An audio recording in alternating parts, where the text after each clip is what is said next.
powerful woman has added her name to the Me Too list of sexual harassment victims.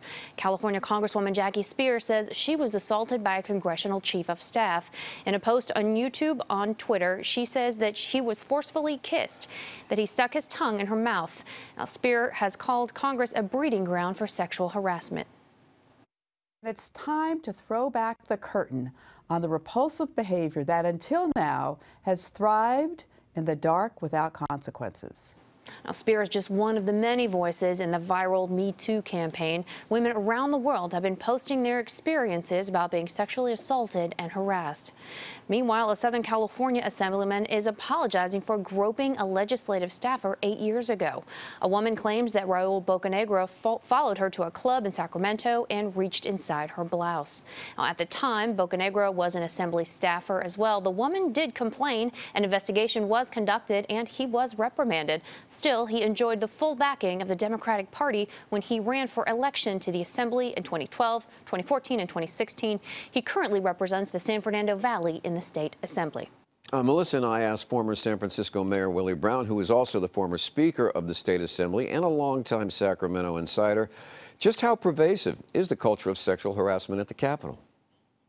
Well, you know, the definitions are so changeable and subject to time, space, and place. I suspect if I could go back for the 20 years ago when I was there and start assessing some of the things that came to my attention and how I handled the membership and looked out for the House, I'd be in real trouble.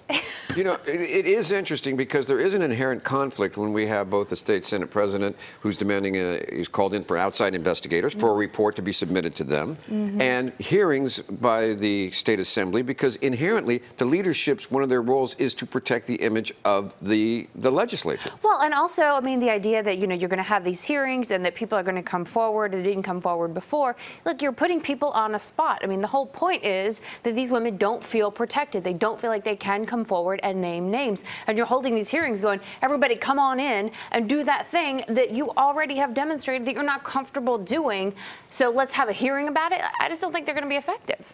And believe me, in my role as the leader of that House, that is exactly the way in which I did my best to make sure that people who were involved were never faced with the dilemma.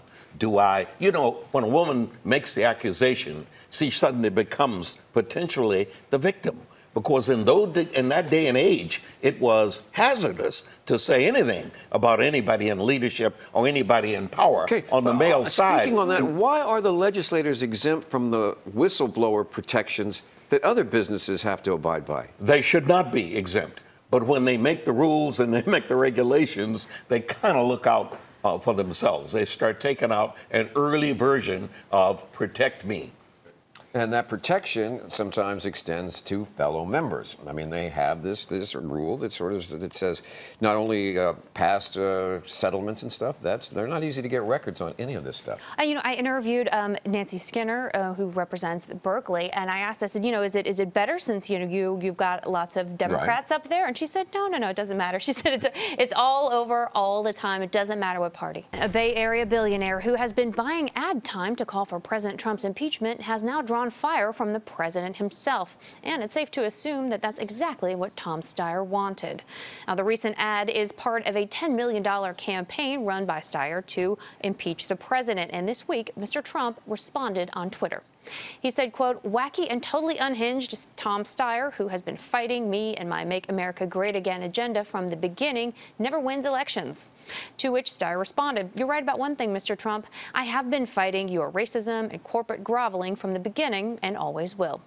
In his tweet, President Trump accused Steyer of never winning elections, but that's not exactly true. Steyer did back Hillary Clinton for president and also John Kerry back in 2004. But he's also backed dozens of other candidates at other levels of government, and only 3 of them have lost their elections. Now, Tom Steyer is no stranger to California politics. He's long been rumored to either be considering a run for governor or senator. With that in mind, Melissa and I asked former San Francisco Mayor Willie Brown, himself a big Democratic insider, if this ad campaign, this latest $10 million shot at President Trump, is a good move or a bad move, and what's really going on behind it. Great move. When Tom is there in that blue shirt with that open collar in what appears to be the living room of a public housing project. I mean, he is absolutely at his best. And then he uses that NPR voice. He looks straight at the camera and there's no up or down. I mean, it is almost like that. What was that person's name? Uncle Remus? Or who was that? Uncle Remus? Now that is a first. All right, Well, I just compared Tom Steyer to Uncle Remus, just for the record. Now, and then the president tweets, get an angry tweet that he's, unhinged and wacky, and Tom Steyer must be thrilled. I mean, what better thing to hang, above your fireplace than, a framed tweet that the president hates me? What better way to have credibility in California than the president taking aim at you? Is this a lead up to him running for office like the U.S. Senate against? Well, I want to answer that question, but only after I comment. I think Tom is now going to do the second ad. And the second ad hopefully will generate 3 or 4 more activities by the president. And then that's when he will announce, suddenly, I am the guy that can look him face to face and eye to eye and demonstrate exactly what each of our therapists told us to do. Which is what? Assert yourself? Yeah. Get to the top of the pyramid, I guess there. But yeah, being able to say I'm the guy who gets under President Trump's skin is a campaign ad all in by California. itself. It sells well. Now, do you think this ad is aimed at California or is it nationally? Are we serious? He wants a petition. How serious do you think the Democrats are about wanting to impeach him? Well, at this point, they can't be that serious. I think they're waiting and maybe lining up for the Mueller investigation to conclude and get their, get the findings out there. But right now, if you talk to them, they say, don't hang your hopes on that. We have to deal with reality as it is. Keep in mind, early on, people like Maxine Waters and a few others were demanding impeachment, and everybody was condemning them for it. Now, suddenly, impeachment has taken on a symbol of whether or not you're really anti-Trump. And believe me, Tom Steyer is looking to be identified by everybody in everybody's opening line on television, radio, and private conversations. I am the leader anti-Trump guy in this country. Now, it's interesting. I understand you uncovered some interesting timing elements on this ad. Well, Tom Steyer, I think, took advantage of the president's fandom of Fox and Friends and actually ran this ad on Friday morning at, 6:13 or so in the morning on Fox and Friends. 45 minutes later, we have the tweet from President Trump. So you know how to get your mail message to the president.